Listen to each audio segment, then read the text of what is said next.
All right, thank y'all for being here.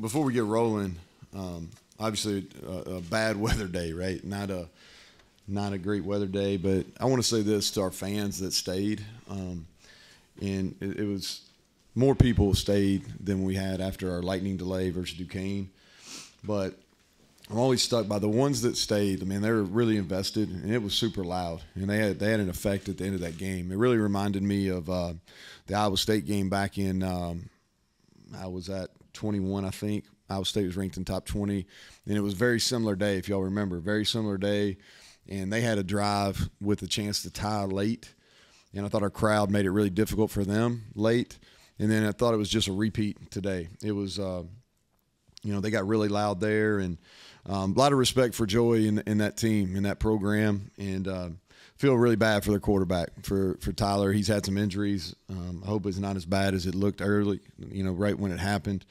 But that's a team that was picked. They were kind of the darling pick of the Big 12 early in the year, and they were picked 1, 2, 3, or 2 or 3, not 1, but 2 or 3 in a lot of these polls in preseason. And so this was a really good win. This was an important home stretch. We knew it. We felt like if we can win our home games, that gives you a chance to win in your league. If you look at who's performed well in the league, you win home games. And we had a 3-game home stretch, and we swept it. We went 3-0 and beat a rival. And then today we beat a team that's had our number. I was pretty open with that during the week. For whatever reason, this is the only team. We beat them all now, all the original 10, I guess. But this was a team that had our number. And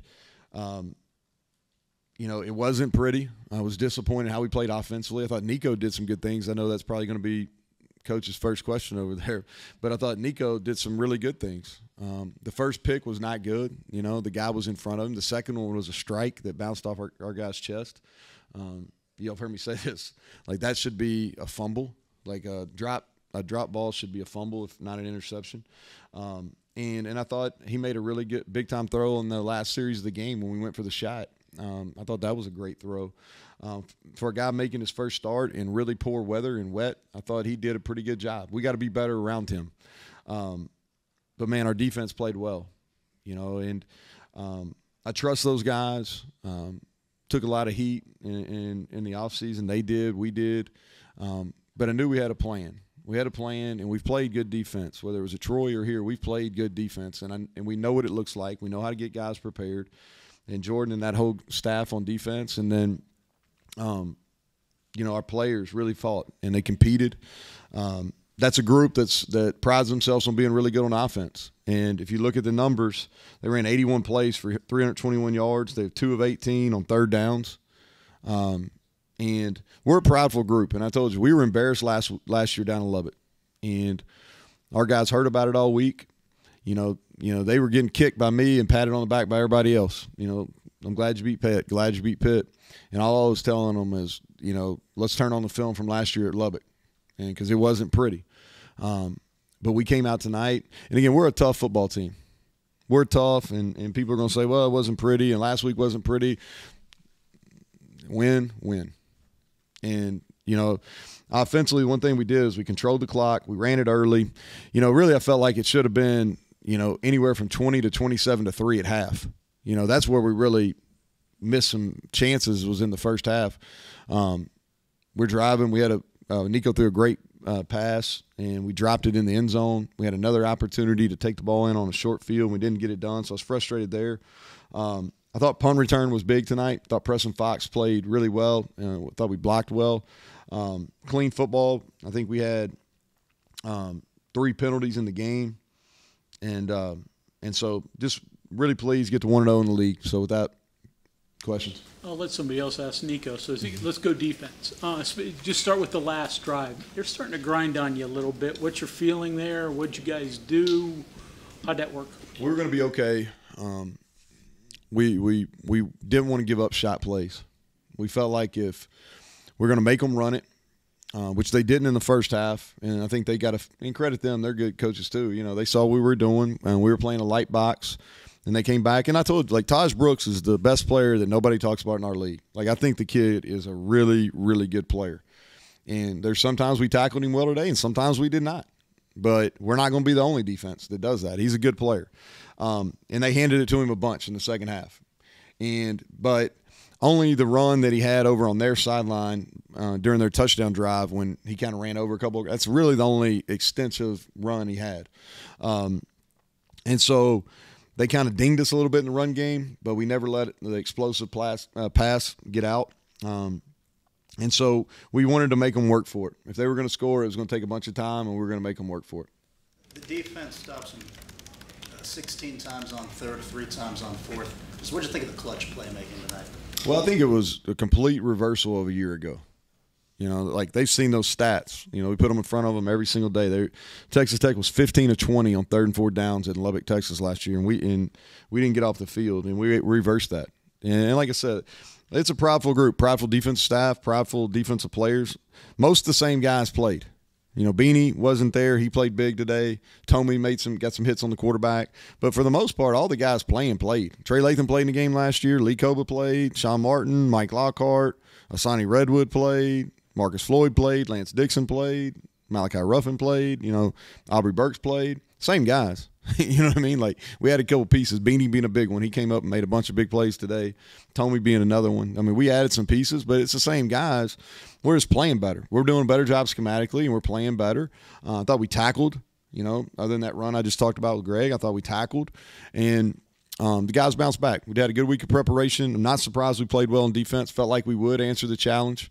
Thought we would play better offensively. And wasn't displeased with Nico, but we got to play better around him. We did run the ball. Thought our O-line gave us some chance. What you were talking about, off-season heat that you took, defense took. You said you had a plan. Think of it as plans can change. People can abandon plans. What was it that kept you believing that the plan that you had for the overall for the defense? Well, I believe in the staff. You know, I think that was the first major. Is I believe in those guys. And the reason I believe in those guys is because we spent a lot of time together. We've been through a lot of battles together. And I know what kind of coaches they are. And we played really good defense until a year ago. And I can make a bunch of excuses and reasons why, but none of that matters. The fact is we did not play well on defense a year ago. And we had some personnel issues that we feel like we've corrected. We feel we still got some – we need to get better. We got to continue to recruit and develop better. But and then we made some big changes on the defensive side of the ball as far as schematically, you know, the front that we're predominantly running, the coverage structure, you know, how we coach when we play man, how we coach when we play zone. We started from scratch on a lot of that. And so we've been getting better. You know, we played Penn State, you know, which I don't know how they did today, but I really feel like they're one of the better teams in the country. And we played them there. And we were a play or two away on both sides of the ball from really being in it in the fourth quarter with a chance to win. And so even though we gave up some big pass plays, right, we made a couple adjustments during that Duquesne week. We didn't show them, but we made some adjustments, and it's paid off. You know, if you looked at Morton's numbers last year, you know, compared to this year, you know, and a lot of it, we got pressure on them. You know, we won the battle up front on both sides, and we felt like we would coming into the game, and we did. We put some pressure on him, but we covered people today. You know, we covered well. It looked like you and Bilal were really hot on the review that led to being an incompletion there.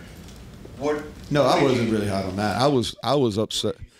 Yeah, so we just had so many missed opportunities. My frustration on offense was that we just had missed opportunities. The play before that, we had Hudson. They blew a coverage, you know, and we don't throw it to him till late. I mean, that should have been an 80-yard touchdown. Like, we don't see him. I was more frustrated with the previous play. No. The only time I got hot at the refs was on that 4th down, which I don't know. Joe, I don't feel like paying fines. So and I thought they did a pretty good job overall, but they should tell me if the center's moving the ball. They said that Zach moved the ball on the under center play, and they should tell me, and I was never told. And then they threw the flag, and that flag was really delayed. And we were going to get that 4th down conversion, and that's really the only time that I was hot with the refs. Like, I don't know if Hudson caught the ball or not on the review. I don't know. They have all kinds of shots, so my assumption is they got it right.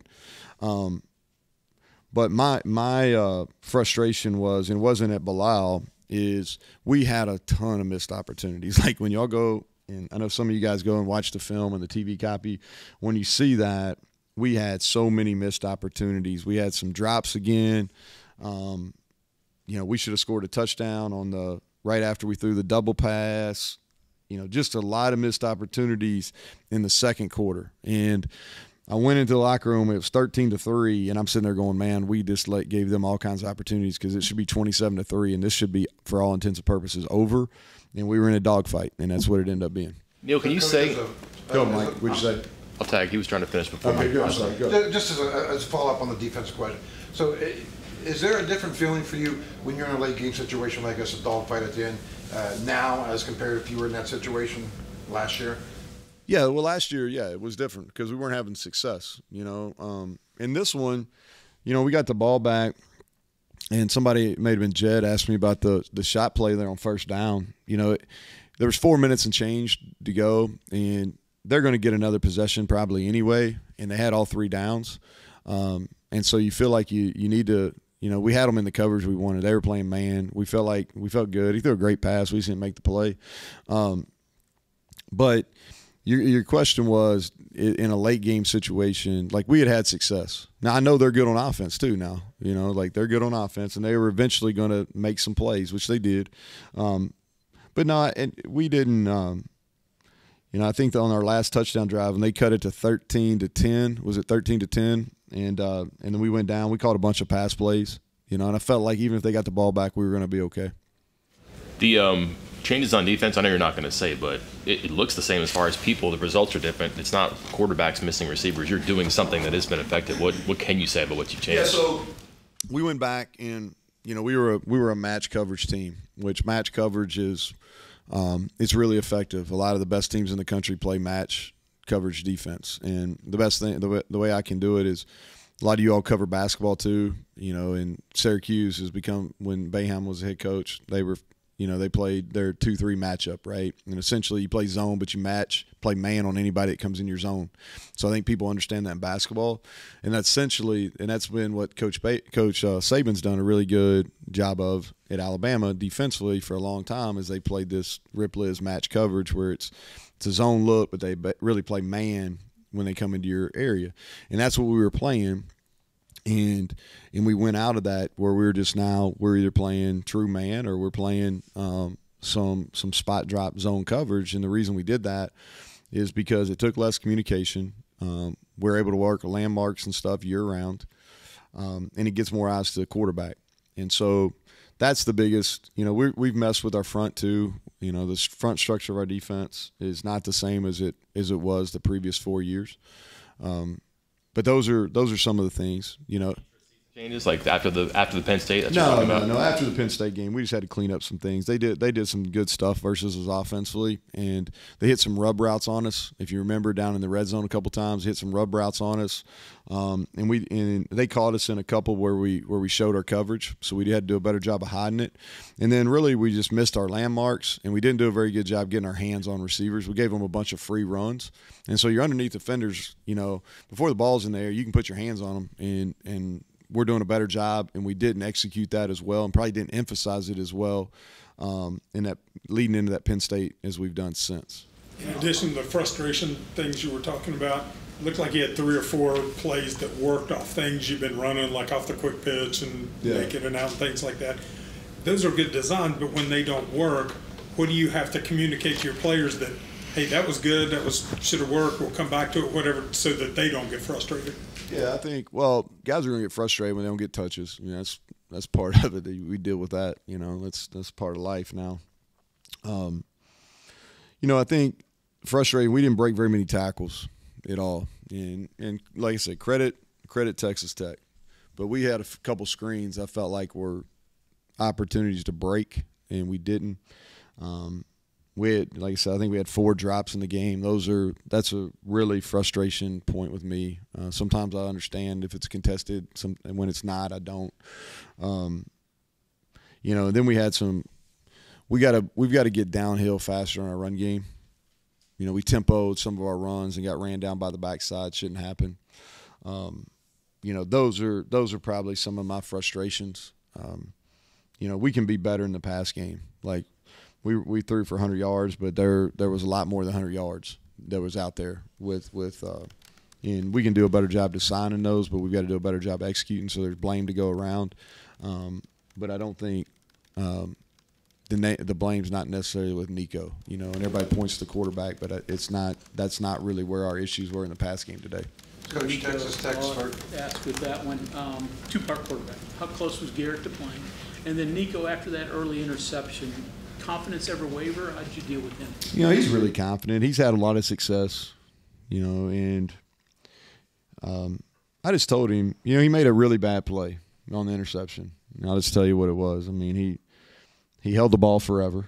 You know, I think he's had the ball for 4 seconds, and then he threw a route that should be completed in the divide between the numbers and the hash, and he threw it almost in the middle of the field. That's how late he was. And the guy was covered. Like, he wasn't open, you know. And so it was a bad decision. I just told him, you know, I said, hey, it's a bad decision. You got to move on, you know. And I was like, and I kind of told him laughingly, I said, you know, we're wearing gold, they're wearing white. If white's in front of gold, we don't throw it, right? I mean, let's not make it any harder than it is. And so but I thought he handled that well. You know, the bigger thing for the quarterback is when you have the one on third down that hit off Devin, because he made a really good play, you know, and when you don't make, that's the ones that are hard to come back from. But I thought he did a good job. I looked back over there, and I saw him over with the receivers, and so I thought he did a good job of getting over there with those guys. As far as Garrett, he worked really hard this week, and he would have been ready on emergency. Like, if something happened to Nico, he would have gone in the game, you know. But if he didn't need to go in the game, I didn't think it was fair to him, because his mobility, while he would play and he wouldn't be a danger to himself, but he couldn't have played in the way that we're accustomed to him playing. And so he warmed up. You know, as the swelling went down, we felt like, talked to him on Tuesday and said, hey, this is kind of what I'm thinking. And credit to him, man. He's really selfless. Love the kid. Love both those guys. They're really good teammates. If you see how they interact, like Nico and Garrett, those kids are good kids, man. They've done, you know, they're good people, and they've handled this really well. But Garrett, man, spent a ton of time in the training room and got himself in a position where he could be ready, because we needed him to be ready to go if we needed him. Thankfully, we didn't need him. I'm hoping he can get out and be closer to himself by Tuesday. Straw had some nice directional punts tonight, especially that one on the rollout to start the second quarter. Just what's that give your special teams when he can execute that? Well, this is the best game he's played so far. You know, I have really high expectations for him, and he's coming off an ankle injury off his kicking foot. And we did some things different schematically tonight to give him some and allow him to move a little bit more. And he had a big one. If you look, so they had from a punt return standpoint, 1 for 0 yards. And if you look at ours, you know, we had 3 for 45. That's a big field position change. And then we had 41 on our net. That's a good day. And so he had a good day. We can run too. Our coverage team on punt is a nice job. We didn't do as good a job versus Pitt, but I thought we bounced back and did a nice job. I'd rather not see Ollie as much. I don't know.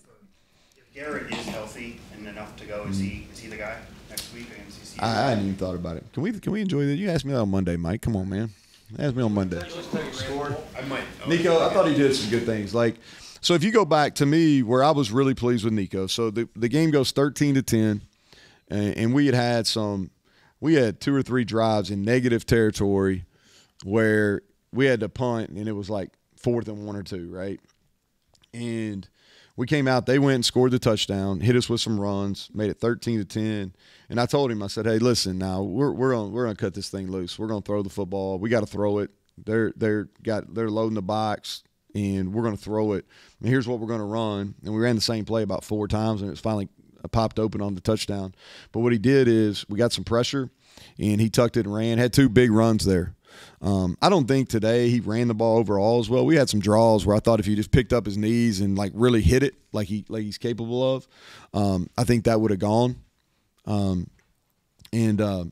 he ran the ball well, and I thought on that drive that was big. That was big. And Cole's in here. I see Cole walked in here. I credit him, man. I was really concerned. We threw the double pass, and he fell really, really awkward.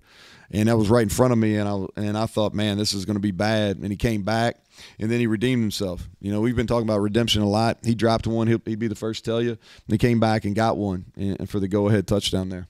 You had a No, question. he just answered. Okay. Did Floyd help you out today? Because I think Did Floyd play some spear, kind of like he helped you out too? Yeah, we did that. That's 2 weeks in a row we've done that and played him at our nickel when we subbed, in some passing situations. And he's done a nice job. He's really came in. He played, I think, 16 or 17 snaps at that spot last week. And then Anthony rolled his ankle a little bit, and Marcus played some at the high safety, and then he played some good snaps at nickel. And that's what he played at Murray. He played safety for us out of necessity because we got some spear bodies, but he gives us the ability to play man and zone there in some passing situations, and he's a good tackler. You saw that today. He had one big blitz. I don't know if that's on. I don't know if I thought he was in on maybe a sack or a TFL that was pretty important too. And then Thank you, Coach. CJ, anything with him in the second half? Just he was, he wasn't real sharp. He ran really hard in the first half. And then we couldn't get him going in the second half, but he's fine. He's fine. He'll be ready to roll next week. He'll play better. Okay, thank you.